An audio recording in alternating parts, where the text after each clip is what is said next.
na po. Galing na silang kumuha ng mga dayami. Kakatapos lang naming umani at eto wala po kaming kalabaw. Etong dayaming ito ay kakainin po ng mga baka naman sa Pangasinan.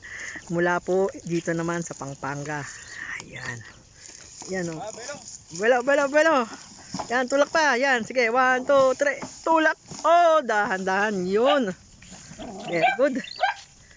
Yan. Yan po. Whoop! Yun. Yan. Pag yeah.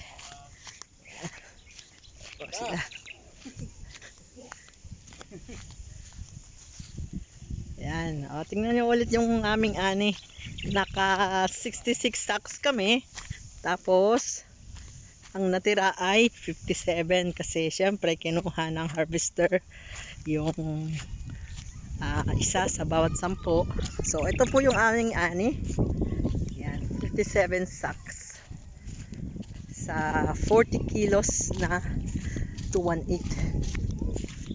Yan, kalahating hektarya lang po yung tinaniman namin. Yan.